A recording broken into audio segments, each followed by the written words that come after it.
Assalamualaikum warahmatullahi wabarakatuh. Perkenalkan, nama saya Elisa Ramayanti, NIM C1C0180091.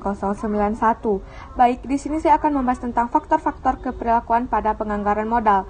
Yang pertama kali yang akan saya bahas itu adalah definisi penyusunan anggaran modal. Penyusunan anggaran modal dapat didefinisikan sebagai proses mengalokasikan dana untuk proyek atau pembelian jangka panjang. Keputusan penyusunan anggaran modal dibuat ketika kebutuhan untuk itu muncul dan melibatkan jumlah uang yang relatif besar, komitmen jangka panjang, dan ketidakpastian yang disebabkan oleh panjangnya waktu yang terlibat dan kesulitan dalam mengestimasikan variabel pengambilan keputusan, jumlah arus kas, penentuan waktu, dan seterusnya. Selanjutnya itu ada jenis dan pentingnya faktor-faktor keperilakuan dari penyusunan anggaran modal. Identifikasi dan spesifikasi atas proyek potensial memerlukan kreativitas dan kemampuan untuk mengubah ide yang bagus menjadi suatu proyek yang praktis. Selanjutnya itu ada masalah-masalah dalam penyusunan anggaran modal. Yang pertama itu adalah masalah dalam mengidentifikasi proyek potensial. Adalah penting untuk diperhatikan bahwa selalu terdapat minat yang besar dalam mengevaluasi keberhasilan dari proyek yang dipilih. Akan tetapi, proyek yang dikorbankan baik karena tidak adanya identifikasi maupun seleksi hampir tidak pernah dipertimbangkan sesudahnya. Hal itu membuat disebabkannya karena biaya kesempatan dari proyek tersebut lebih besar dibandingkan dengan manfaat dari proyek yang dipilih dan diterapkan. Selain itu ada masalah prediksi yang disebabkan oleh perilaku manusia, memproyeksikan kemulusan dan kesesuaian dari aktivitas individual maupun kelompok aktivitas untuk suatu periode selama 5-20 tahun adalah tindakan yang berbahaya.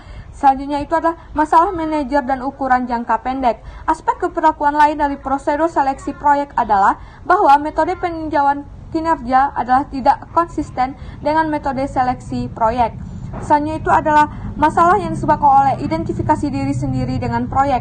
Manajemen puncak sebaiknya menyadari bahwa proses mencoba untuk membuat proyek yang buruk terlihat bagus dapat menyiksa bahkan manajer yang terbaik sekalipun. Selanjutnya itu ada pengembangan anggota dan proyek modal. Dalam proses seleksi proyek, manajemen puncak harus mempertimbangkan apakah proyek yang diusulkan adalah baik untuk pengembangan dari si pengusul proyek tersebut pada saat ini. Selanjutnya itu ada penyusunan anggaran modal sebagai ritual. Beberapa ilmuwan keperilakuan menyarankan bahwa seluruh proses penyusunan anggaran modal adalah sebuah ritual. Nah, selanjutnya itu ada perilaku mencari risiko dan menghindari risiko. Individu bereaksi secara berbeda terhadap risiko. Beberapa orang tampaknya menikmati pengambilan keputusan yang berisiko dan berada dalam situasi yang berisiko, sementara yang lain mencoba untuk menghindari hal-hal tersebut. Selanjutnya itu membagi kemiskinan.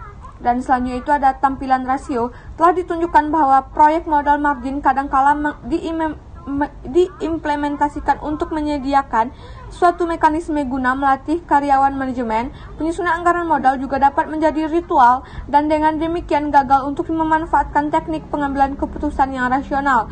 Telah dicatat bahwa penerimaan atau penolakan terhadap suatu proyek modal dapat bergantung pada tingkat penghindaraan risiko dari pribadi si pengambilan keputusan. Nah, selanjutnya itu ada saran-saran perbaikan.